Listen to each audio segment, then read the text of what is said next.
Hello, Likers. Welcome back to our channel. It's me, your fave, one and only, your baby girl, Malika. So, Likers, we are doing a critical review of Mr. Aloy series, When Marriage Becomes a Nightmare, episode 43, second part, and the last part. So, it starts with Jonathan, who went to Hanks's company office, to see him. As soon as he walked in, Hanks has a bodyguard, so he's trying to make his way, but you cannot just leave your house, come into somebody's company without, making an appointment. So the bodyguard realizes that he doesn't have any appointment, but he's forcing his way in. And the bodyguard realized that he knew that Hanks has worked there before. So anything concerning Hanks going there, it means Hanks is coming for trouble. So they stopped him from entering, and Hanks started making problem, screaming how he does forceful entry to kids. He's a wife snatcher, go all the rest. This is like, it sounds like a weak man. He was screaming like at the top of his lungs so that Hanks could hear him. But thankfully, the bodyguard had to send him out, made him stay outside the gate, and he could make his noise for all he cares. So the next thing shows Hanks, who is, in his office, and he's hearing all those noise, and he's trying to understand where the commotion was coming from. He had to call his secretary, who came to his office and made him understand that it was Jonathan that was being a nuisance outside, and all the rest. So, but Hanks is a good man, and Hanks knows very well that touching Jonathan would definitely hurt Clara, and that is not what he wants to do. Hanks, if there's one thing in this world that he would never want to do, is to hurt Clara. So to Hanks, so long as he's not destroying properties, he's not destroying he's not hurting anyone physically, they should just let him be. He will rant, and eventually he will have to leave, because to him, it's more like Hanks is Jonathan is just going through some crisis. Thank God Hanks understands. So he just wants them to let Jonathan be, because to him Jonathan is just crazy. So the next thing shows Jonathan and Kenny, gisting, and Kenny is, asking Jonathan, why is it that Jonathan, whenever it comes to, because Kenny was trying to understand that, why is it that whenever it has to do with somebody like this guy, like Emeka, Jonathan loses his senses. Because to him it was more like, what is that thing that why is it that when Emeka tells you something, it's as if all your senses are gone. The only person you want to talk to is Emeka, the person, because he was trying to understand, like, I warned you about this business. I told you to stay out of it. You said no. I didn't want you to go close to it, but you said no, you will go close to it. Look at the situation now. What do you make of this? Because to him, it didn't make any sense. To him, it made no sense. Look at the situation. So he's still trying to make excuses. To him, it's more like Emeka did nothing wrong by introducing him to a business, just that it was a bad business. Emeka is his guy. Emeka is his right-hand man, all the rest. Kenny is even trying to make him understand that Emeka set you up. Emeka's hand in this is in this. Because Emeka looked for the guy who lent you the money. Emeka got you the contract. Why can't you see the handwriting on the wall? What is your problem? What is the color of your problem? But to Jonathan, Kenny is just overreacting. Kenny is saying something that he knows nothing about. Emeka didn't do anything. Emeka just helped him. But now, and at this point, Kenny is tired, because to him, all of their friends are tired. They're exhausted. They cannot be helping Jonathan. They cannot keep helping Jonathan, whereas Jonathan is not doing anything to help himself. Because to Kenny, it's more like Jonathan is ready to do anything when it has to do with Emeka, but cannot do anything to take care of himself. Because at this point, them as a group of friends, they cannot. They are tired of giving him small money. They are tired of lending him money that he will never pay back. They are tired.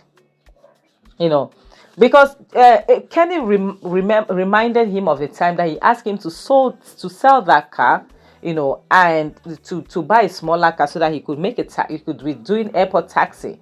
And to him, taxi drivers are low lives, they are nothing. But those same low lives you call are people taking care of their families. They are responsible people, irrespective of Kenny trying to make him understand that being a taxi driver is not a curse. So long as you can take care of your family, that is what matters. This guy is not willing to listen.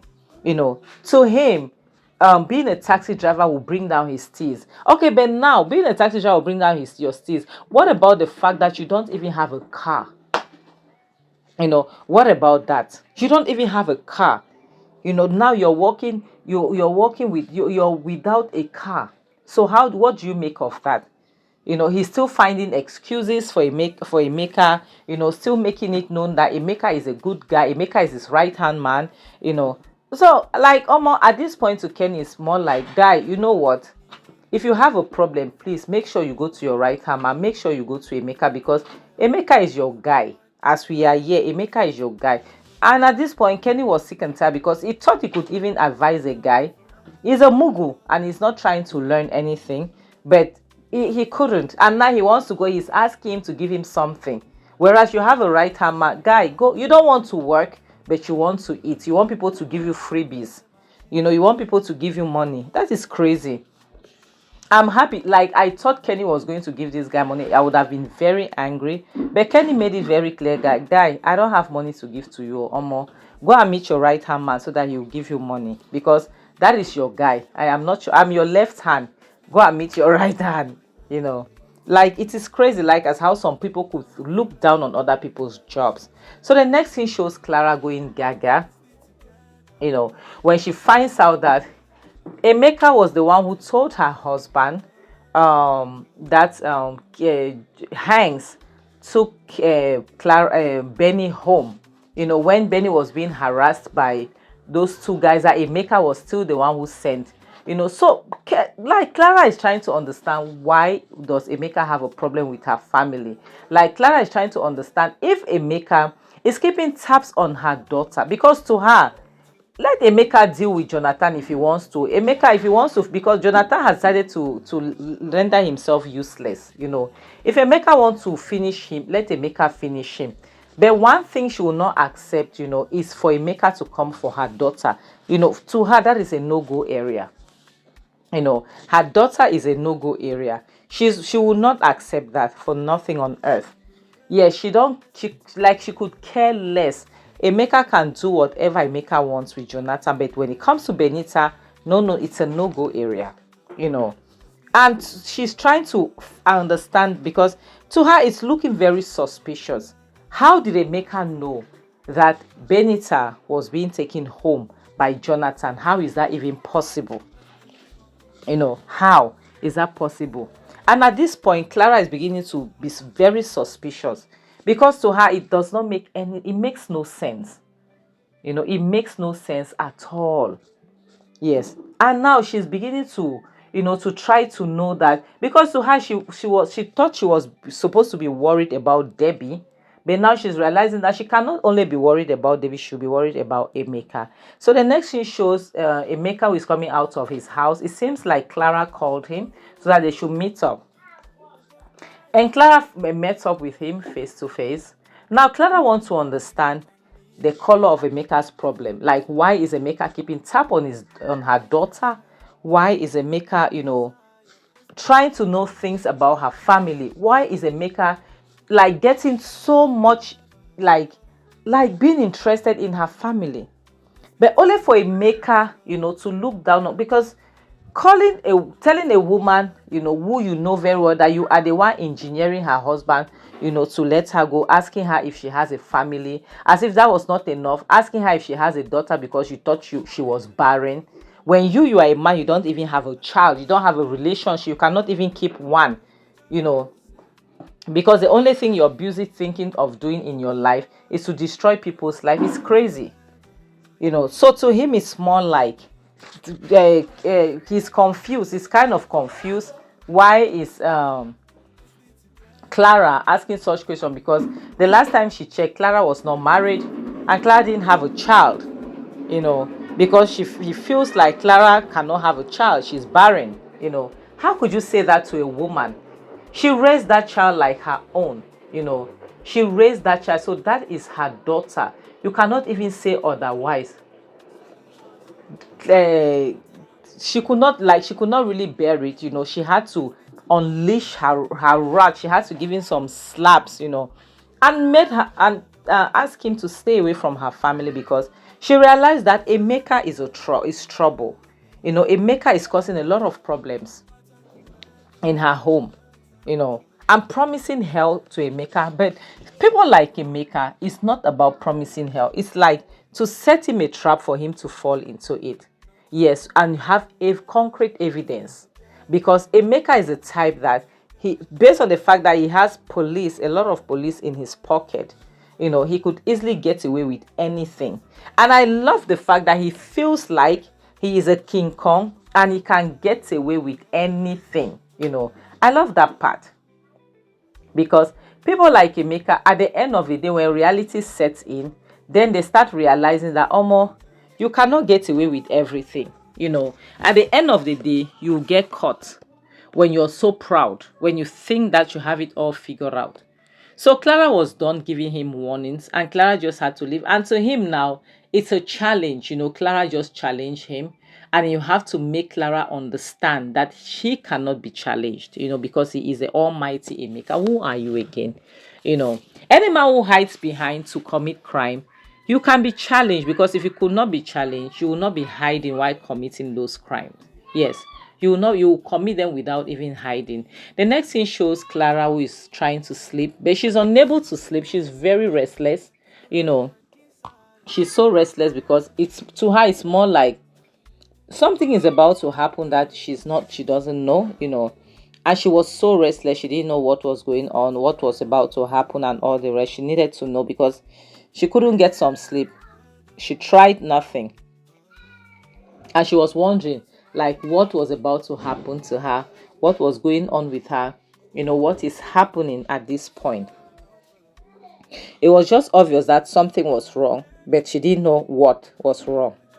And she was wondering what was going on. And now she was getting scared. She's not with her family anymore under the same roof.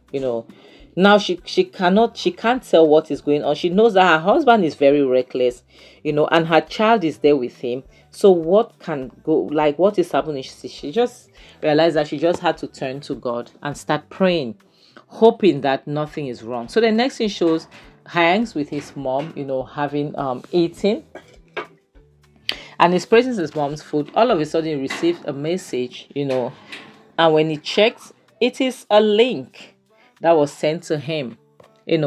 Like, as it is the worst thing that could ever happen to you is when the enemy is really from within. Now, apparently, based on we all know who is controlling this thing. It's Emeka and Debbie. So based on the fact that Clara, warned Emeka needed to prove a point. So Emeka had to, go out of his way, to pay his people to do things that he wanted them to do, stuff like to post that child's picture online, to harass her, to do things. And the mother is panicking. Hanks's mother is panicking, because Hanks is saying this thing, it's more like, it's no longer him. He's not being attacked. It is that child.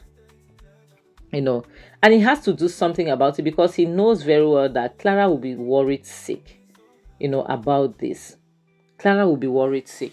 So he needs to do something about, because, like, as honestly speaking, when you love somebody, you don't want them to be hurt. You don't want anything to go wrong with them. So the next scene shows Benny. She's sick and tired of this whole smear campaign. She's crying. She picked her phone and called her mom. And her mom is trying to console her on the phone, that she should calm down, everything will be okay, just to console her, to make sure she feels good.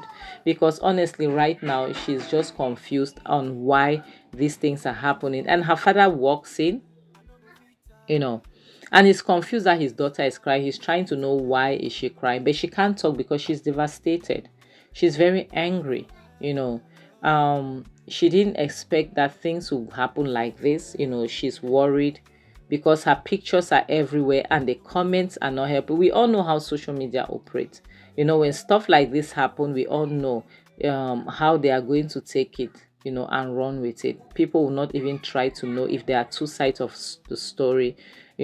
So now Jonathan, instead of him to ask his daughter peacefully what's going on, he takes the phone and realized that it was his wife that was calling. He's harassing her. What did you do to my daughter? Are you okay? What could that woman possibly do to that child if not trying to console her? What could she possibly do to her? If there's one person that is really there for that child, it is Clara, and not even Jonathan, who is her biological father. So the next thing shows Emeka and Debbie. They are enjoying. Emeka is happy that his plan was successful. He's happy that he's crushing down the family, that Jonathan is one side, he has lost his car and whatsoever, and Clara is there, frustrated, and now he's frustrating their daughter and everything. He's happy. And to him, he has not even started yet, especially with Jonathan. He will crush Jonathan. you know and Debbie has mixed feelings because Debbie is waiting for money. You understand? So Emeka is there telling what he's going to do and all the rest. So Debbie was like, "Don't you think it's enough when it has to do with Jonathan? Don't you think it's okay? Because I feel like we've done enough at this point. But to Emeka, it's not enough. Emeka wants to crush Jonathan. He wants to see Jonathan suffer. Like he really wants to see Jonathan go down. So when he was saying all of those things, at a point, Debbie wanted, then he's not saying anything about money. So Debbie wants to find out how far, what about the money, her own share of the money from the sale of Jonathan's car. And like us, do you know the funniest thing about this? I love the fact that they are going to have issues because of money. Yes, because Emeka is going to be greedy. And that's where problem will start. Like us, we have to end this video. One thing I'll tell you people is that be very careful of the people around you. Marriage is a beautiful thing, but it's not the end of the world. It does not take anybody to heaven. I've never seen anyone cry because they are single, but I've seen people cry because they are married to the wrong people, to the wrong partners. DV, domestic violence. We've seen that every day. You understand? Please protect your space, protect your mental health. Love is a beautiful thing, but it should be with somebody that you people can go together. Okay? Protect yourself. On this note, I have to say bye.